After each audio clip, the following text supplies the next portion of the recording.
My name is Jabril. I'm gonna continuously say that until I feel like it's to a point where people get it, until people even start watching the videos. Anyway, I started this, I guess, journey, you could say. And I mean, like any journey, there's a lot of unknowingness, and you just never know what is going to happen and what's not going to happen and how long it'll take. And I'm at a point where I want to do this and I want to commit to it, but I'm not seeing myself work hard enough, right? And I had an idea that I wanted to talk about in a video like a while ago, like a couple weeks ago actually. It's probably been that long, sadly. And I never took the time to actually get around to it. And I wanted to hold myself accountable because the type of channel that I want to make is similar to, like, I guess, self-improvement, but I want it to be raw footage, like the failures and the achievements. And I want to, hold myself accountable to the fact that I lied, I guess you could say. Like, I lied to myself, and should anyone watch this, I lied to them as well. I guess it's a good thing I don't really have like a crazy following right now. Although if I did, I would assume that it's probably because I was consistent. And this is me thinking out loud. Maybe the fact that I haven't seen any true progress is because I'm not forcing myself to progress. And the idea that I was going for a while ago was talking about letting go. And I have a notebook here that I wrote things in to help me, direct that video. And it was supposed to be a quick thing, that would take me a day to do. And then I upload the video the next day. And it's been like probably almost 3 weeks, probably, maybe 2 weeks, 2.5 weeks. It's been a while. I lose track of days. It's been a very long time, I could say. And the idea of the video was to let go. So I'm going to take this time and I'm going to do that right now. Okay, so what I said was, in order to let go, you have to acknowledge what it is that you're holding on to. This could be anything and we may not even know it. And I gave some examples. I said failures, rejection, the past, the future, ourselves, guilt, others, and neglect from others. And of course, like I said, I never actually took the time to complete this assignment, I guess you could say. But what I did was I went on some of them, so I finished like half of it, but that's not enough, right? But what I did was I took the time to give my personal thoughts on each one, like failures. I wrote like a paragraph on what it meant to me, right? And I did this like days ago. Um, I said trial and error can be mistaken as failure. Progress is about learning what works and what doesn't work. A lot of times, though, we tend to stagnate our progress. This is because we aren't content with the speed we are growing at. We must learn to let go of our fear of failure in order to move forward. Embracing failure instead of attempting to escape failure, which is impossible, shows our weaknesses, along with what not to do in order to become successful. I hope I didn't like butcher that. Usually I read better than that. But so what I mean is, for me personally, I have like difficulty holding on to the fact that certain things didn't work out the exact way that I wanted them to. Like, for instance, the videos that I make. I want them to look like other people's videos. I want them to look high end and professional because, I mean, why wouldn't I want that? That's what I guess draws people. It seems like the thumbnails, the good editing, the whatever, people are drawn to in other people's videos, because I'm new to this, right? And so when I see my video and I have like, I guess, like you could say, background noise, and that throws me off, or I may, stutter. Like, it could be anything, and it makes me feel guilty because I'm not I'm comparing myself to other people basically, and that's not something that I should do, right? That's not something that anyone should do. Um, and so with that, I may say, well, this isn't exactly how I had it in my mind. Well, then I ask myself, well, what did you have in your mind, and is it realistic right now, right? Because me personally, I like music. I like to make music. And in my mind, I can envision a stadium or an arena or anything like that. Like I went to the Drake concert, and that was amazing. And in your mind, when you want something like that, you envision that thing particularly. You envision the end goal, whether it's like you're into sports, so you're playing in like whatever league you want to, you're aiming for. You envision that end goal.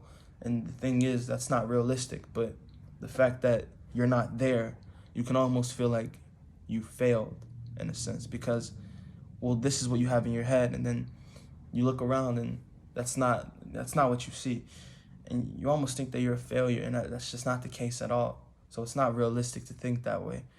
You have to accept the fact that these are your circumstances, and it's up to you, and it's in your hands to get to wherever you're trying to get to, and it's more than possible. And the next one that I talked about was rejection. I feel like I'm rushing through this. That's not what I want to do. I feel like I'm talking fast. I said rejection can be the outcome of many different situations. Although these situations may be different, it is the feeling of not being enough that emerges. No one wants to think that they aren't enough or they can be better. This is because that reveals a flaw or a weakness. Rejection is like being told to do better, followed by a slap in the face for attempting to go after what you wanted in the first place.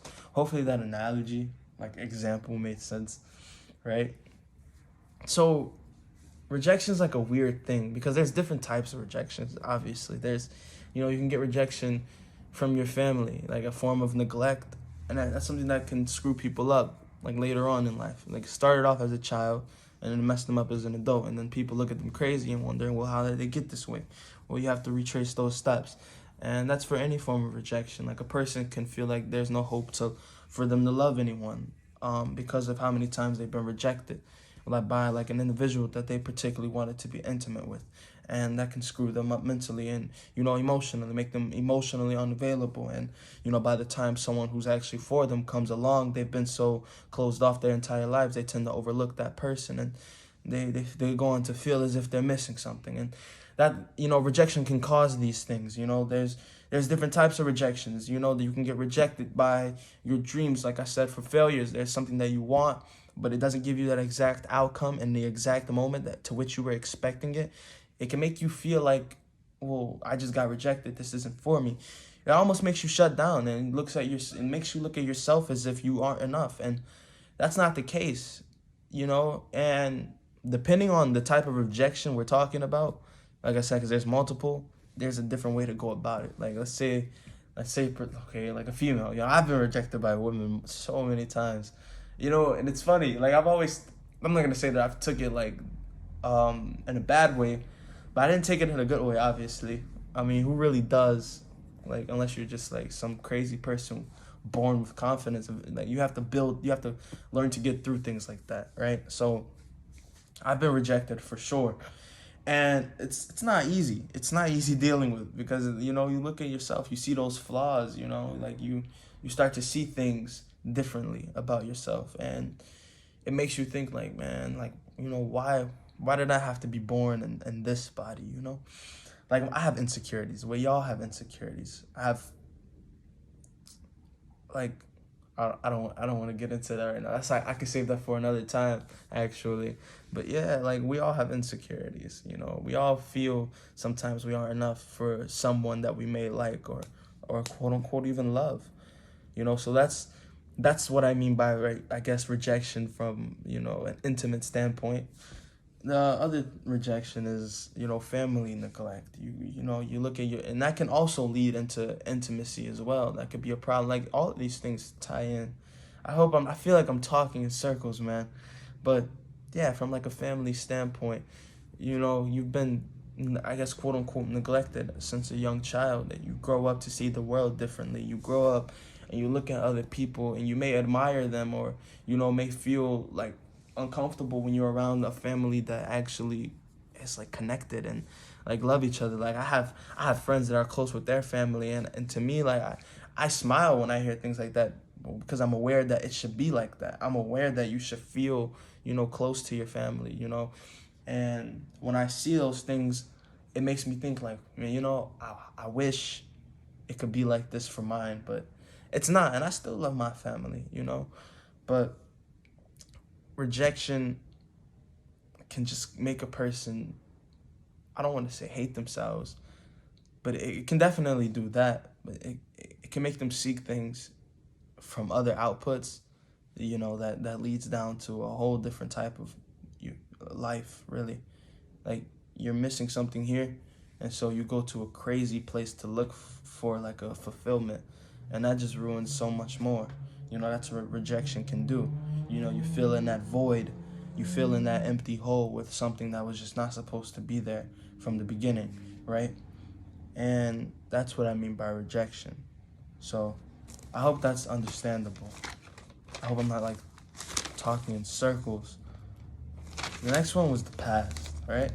So I said, I want to give context.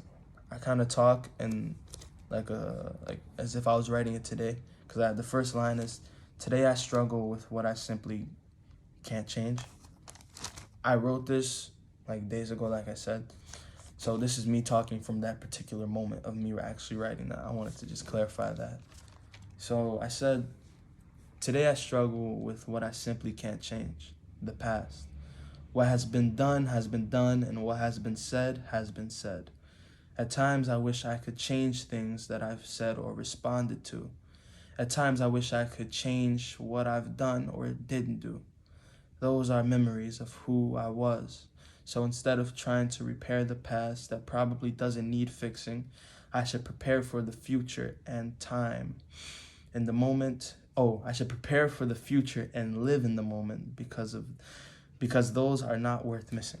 I just butchered that last part, but basically what I'm saying is, I shouldn't hold on to the past, but instead get ready for the future, so I don't miss those moments, those important opportunities, because I'm too busy dwelling on those that I've already lost, right? So I believe that the past is a tricky thing. It's like, have you ever been to like a jungle gym, right? And you've been in those like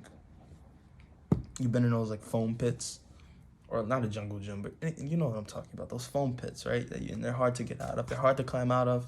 That's kind of how I see the past. Like, it's hard to get out of it, because that's really all you have when you reflect. You can't reflect on the future, and it's hard to reflect on the present moment. It's so much easy to reflect on the past, because it's so many places to go there, and depending on the type of person you are at the particular point in life you're in, the past can be a negative place to dwell on for an extended period of time. And it's easy to get lost in, but it's hard to find your way out. The past is, for me personally, a place filled with so much bad shit, and it's crazy because of how young I am. The thing is, I'm the type of person who I fight to try and turn all of that into good things, but if you're just not that type of person, then it can really eat you up. It can really kill you. It's killed me so many times. So I'm not gonna act like I've always been like strong, but I've definitely always had my heart into it. I've always put my heart into things where I tried to find the best route out, even in my worst moments. But I've definitely failed before. I've definitely been weak, and the past, it creates this false reality of me. When you're in a particular moment in the past and you're thinking so long on it, like you're reminiscing on it, it just like, it gives you this almost feeling that you're in that same situation. Like, unless your life is completely totally changed, like I said, it depends on what point you are in your life. For me personally, I guess I should give an example. I was in a relationship with someone, and I was a particular type of guy. You know, I was young. It was my first. You know, so I was insecure about a lot of things. You know, I didn't have a lot of trust and confidence. And she was doing things, you know, behind my back that I didn't approve of. And now, you know, obviously that'll make things worse, right? So eventually time goes on and things get worse and worse. And you know, you break up with that person, you stop talking to that person, and you would think, you know, you would heal from that. Me personally, I didn't heal from that. Like, I would look back on it, like even now, like eventually now I moved on, because that was a while ago, but when I move on and I think back on it, I question, like, okay, am I still that person? And if you're not like someone who's like introspective and can really pick apart who they are. All right, so my last video got interrupted due to a tornado warning. What I was saying was, if you're not able to look at yourself and really pick apart who you are, then you can get caught up in who you were in the past. You may start to think that you're still that same individual, and you probably aren't. You know, certain parts of you may be similar to who you were, but you've probably grown past that and you just can't see it. For me, I couldn't see that. Like, I thought that I was still that same, you know, worried person, you know, corny person, and I'm not. I've grown past that. And that's basically what I mean. Like, the past it can deceive you to make you think that those are still your current moments, that you're still that person, you're still living in those times, and you probably aren't. And you have to be able to say, okay, look, this is what happened then, but this is now. This is mine now. All right? And if I don't want to recreate those same mistakes, then I have to look at them and say, hey, that was a whole nother time. I was a whole nother person. All right, and you got to find out who you want to be now, and become that. And that's a journey. You know, I don't mean to say anything as if it's easy, because it's not. Like, I'm not that type of person to say do this and do that because it's simple, it's easy, and you know, if you can't do it, you're weak. No, it's everything about what I'm talking of is difficult. It's very difficult, all right? Because when you're chasing something huge, something big in life that's important to you, life will test you for it to see how bad you want it. Test your willpower. That's what it's supposed to do. All right, no one promised that it'll be easy.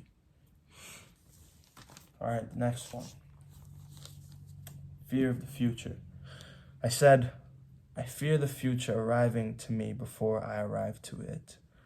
What I mean is that the future getting here quicker than I intended on worries me. The reasonable way to think is that it is what we make it, you know? As people, we all have the same amount of time in a day, week, month, and a year, with no ability to slow it down or speed it up.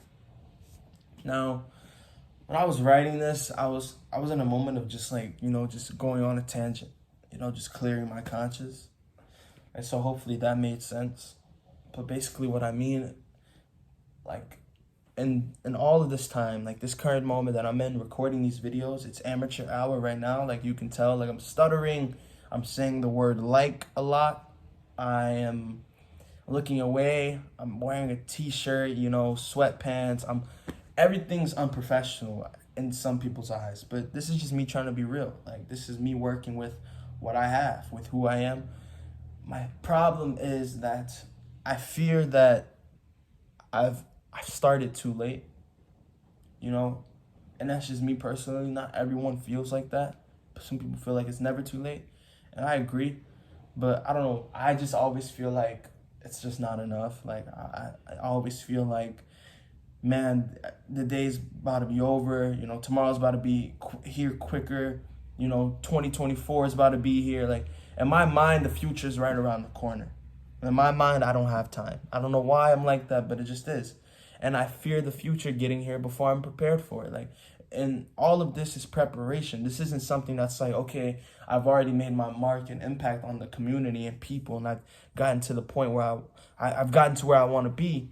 Now I can just sit sit back, chill, and make my content. Like, no, this is still preparation. This is still me trying to get myself out there, trying to show the world that, hey, I exist, right? And so I'm fighting against time because I'm trying to do this before I get to a particular age where, all right, I'm an adult and I have responsibilities, more responsibilities than I have at per se like 16.